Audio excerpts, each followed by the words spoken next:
Assalamualaikum warahmatullahi wabarakatuh. Om Swastiastu, Namo Buddhaya, salam kebajikan, salam sehat buat kita semua. Teman-teman media, terima kasih untuk kehadirannya di acara Rapat Konsolidasi Nasional Persiapan Pelaksanaan Pilkada 2024 pada tanggal 19 sampai tanggal 20 Agustus tahun 2024. Malam ini akan dilakukan sekaligus penutupan karena kegiatan dilakukan sejak kemarin. Pada malam ini juga kami akan menyampaikan beberapa update perkembangan terkait dengan persiapan pelaksanaan pilkada yang kami lakukan konsolidasinya secara nasional, dihadiri oleh KPU Provinsi se-Indonesia dan juga KPU Kabupaten Kota se-Indonesia. Ada beberapa update nanti dari sisi persiapan pelaksanaan pilkada akan diberikan informasinya oleh Pak Yulianto Sudrajat. Yang kedua, akan ada update dari kami terkait dengan informasi putusan Mahkamah Konstitusi yang diputuskan pada hari ini. Nanti Pak Muhammad Afifuddin dan juga Pak Idam Holid juga akan memberikan update-nya. Saya kira itu podiumnya saya persilakan untuk update pilkada dulu. Pak Derajat.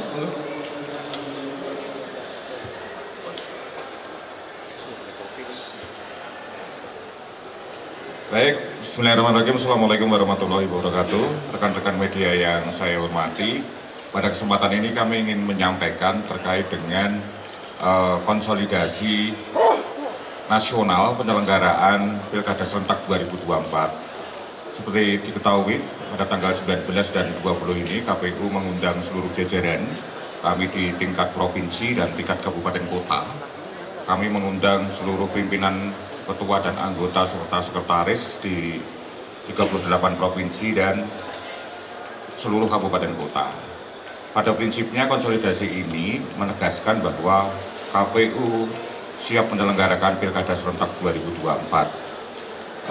Tahapan yang tinggal 98 hari lagi kami persiapkan sebaik-baiknya dan tahapan terdekat adalah pendaftaran pasangan calon untuk di 545 daerah ya, baik untuk paslon gubernur maupun bupati wali kota. Banyak hal yang telah kami sampaikan, berikan pemahaman kepada seluruh jajaran terkait dengan tahapan penyelenggaraan pilkada ini. Berikutnya juga kami juga mengundang seluruh stakeholder pilkada, pemilu dan pilkada untuk mendapatkan dukungan penuh agar penyelenggaraan pilkada serentak di seluruh Indonesia ini berjalan dengan baik dan lancar. Alhamdulillah, Konsolnas yang diselenggarakan 2 hari ini berjalan dengan baik. Pada hari ini kami mengundang seluruh narasumber juga, Pak Presiden juga hadir, Kemenko Polhukam juga hadir, dari Kejaksaan Agung juga hadir, Kementerian Dalam Negeri juga hadir, dari pimpinan KPK juga hadir, Panglima TNI hadir, Kapolri hadir. Ini menegaskan bahwa dukungan terhadap penyelenggaraan pilkada ini sangatlah penuh, dan kami mohon doa restu kepada seluruh masyarakat Indonesia agar penyelenggaraan pilkada yang tinggal 98 hari ini berjalan dengan baik dan berjalan dengan lancar. Saya kira itu aja ya update-nya untuk konsolidasi nasional penyelenggaraan Pilkada Serentak 2024 yang diselenggarakan oleh KPU Republik Indonesia yang melibatkan seluruh jajaran KPU Provinsi dan KPU Kabupaten Kota. Terima kasih. Wassalamualaikum warahmatullahi wabarakatuh. Baik, teman-teman sekalian yang saya banggakan, terima kasih atas waktu dan kesempatannya untuk menunggu kita menyampaikan konferensi pers pada malam hari ini. Sebagaimana kita tahu, kemarin 19 Agustus kita semua sudah mengikuti proses PHPU Jilid 2, sidang-sidang terakhir di Mahkamah Konstitusi. 7 perkara sudah diputus oleh Mahkamah Konstitusi dan akhirnya seluruh persoalan PHPU Pileg kita sudah selesai dan akan segera kita tindak lanjuti dengan penetapan hasil pemilu. Dan dengan demikian clear sudah untuk sengketa hasil pemilu legislatif dan juga pilpres di Mahkamah Konstitusi. Nah, pada hari ini tadi bersamaan dengan kita sedang menggelar konsolidasi nasional persiapan Pilkada serentak 2024, kita semua di siang hari tadi sebagaimana kita sama-sama ikuti, kita mendapatkan informasi mengikuti adanya putusan Mahkamah Konstitusi. Kami akan bacakan saja draft atau rilis kami dari KPU menyikapi putusan Mahkamah Konstitusi yang mau tidak mau karena berkaitan dengan tahapan pencalonan yang sebentar lagi akan kita harus jalani, yaitu di tanggal 27 sampai 29 Agustus merupakan tahapan pendaftaran calon kepala daerah, dan beberapa hari sebelumnya ada putusan Mahkamah Konstitusi untuk kemudian kita cermati bersama.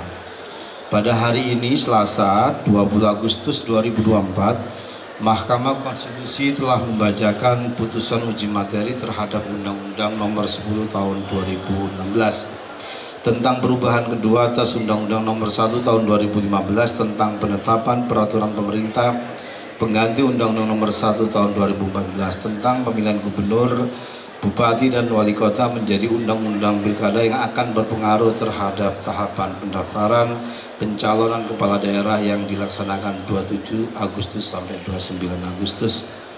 Dalam hal ini terdapat beberapa putusan Mahkamah Konstitusi yang secara substansi akan berpotensi merubah persyaratan pencalonan kepala daerah sebagaimana diatur dalam Peraturan KPU Nomor 8 Tahun 2024 tentang pencalonan gubernur dan wakil gubernur, bupati dan wakil bupati, wali kota dan wakil wali kota sebagaimana di PKPU 8 2024, yaitu putusan nomor 60/PU/22/Romawi/2024 yang dimohonkan oleh Partai Buruh dan Partai Gelora terkait dengan penafsiran konstitusional Mahkamah Konstitusi terhadap ketentuan pasal 40 ayat 1 Undang-Undang Pilkada yang secara tekstual diatur juga dalam pasal 11 ayat 1 PKPU 8 2024 sebagaimana yang dituangkan dalam amar putusan terkait dengan persyaratan partai politik atau gabungan partai politik dapat mendaftarkan pasangan calon jika telah memenuhi persyaratan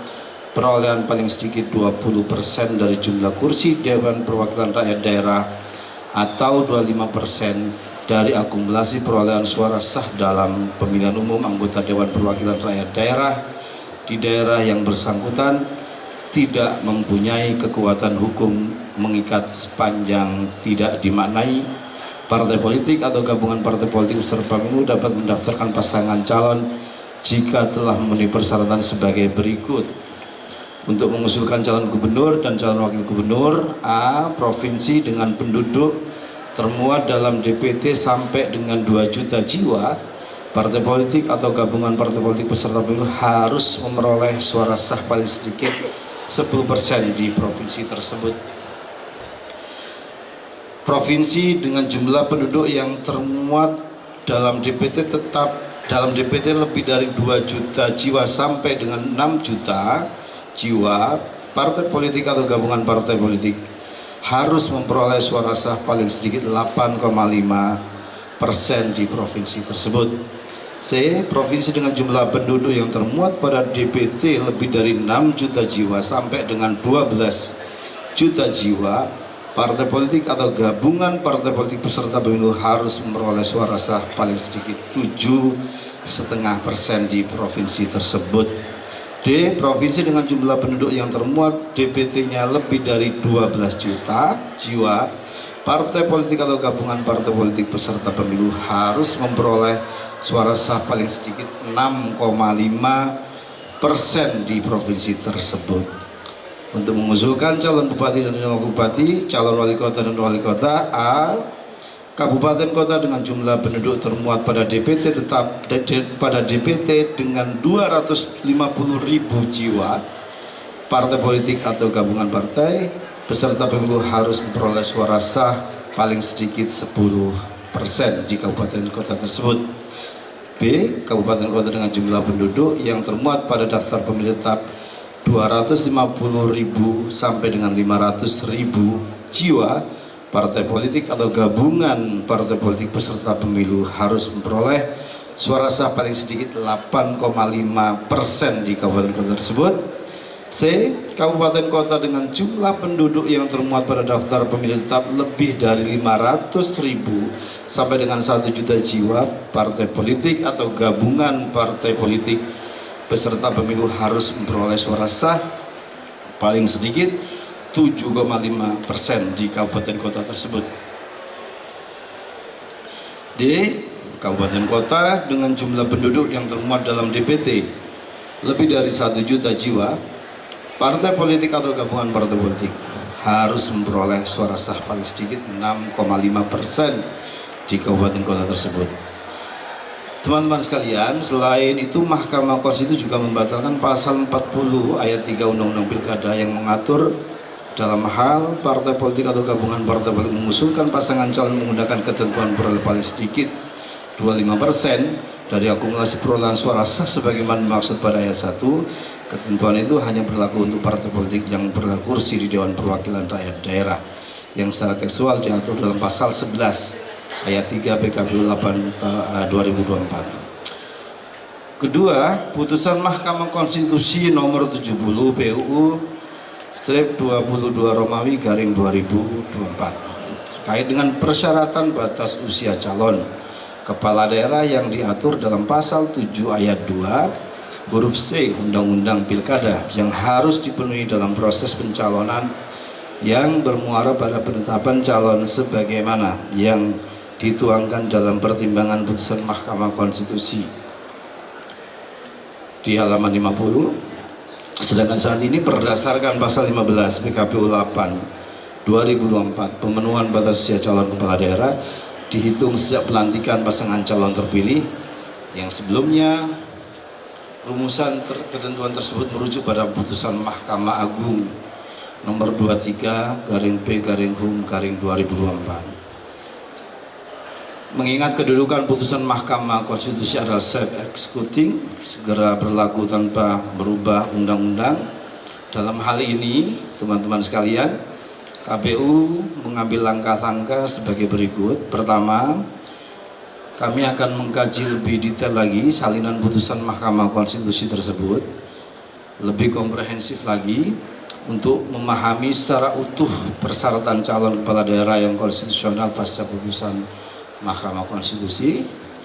Yang kedua, kami akan melakukan konsultasi dengan DPR dan pemerintah dalam rapat dengar pendapat terkait dengan putusan Mahkamah Konstitusi tersebut, dan segera kami akan bersurat resmi ke Komisi 2 atau DPR. Yang ketiga, kita menyosialisasikan kepada partai politik terkait adanya putusan ini.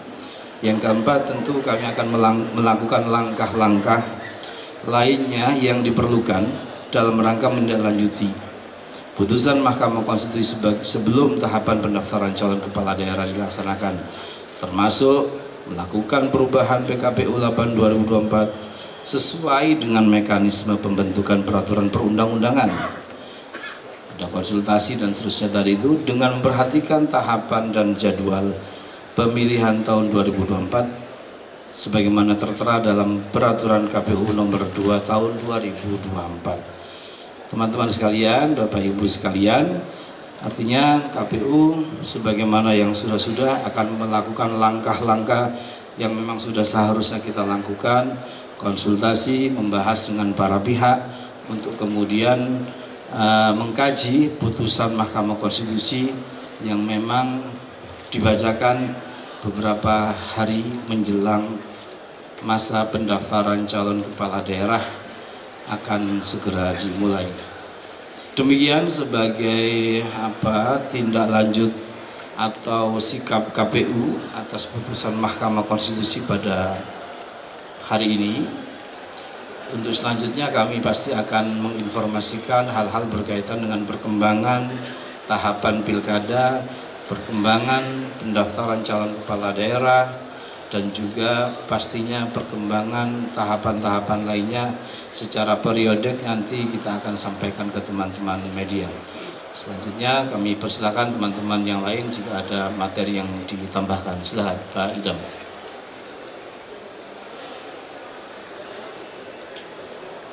Bapak Ibu sekalian, karena kami juga sedang kegiatan dan belum melakukan arahan dari pimpinan KPU RI sekaligus penutupan kegiatan, kami dari KPU RI menyampaikan terima kasih atas atensi dan kesabaran teman-teman, karena juga sore tadi salinan putusan Mahkamah Konstitusi baru kita terima dan kita baru bisa bertemu pada malam hari ini. Terima kasih atas waktu dan kesempatannya. Assalamualaikum warahmatullahi wabarakatuh.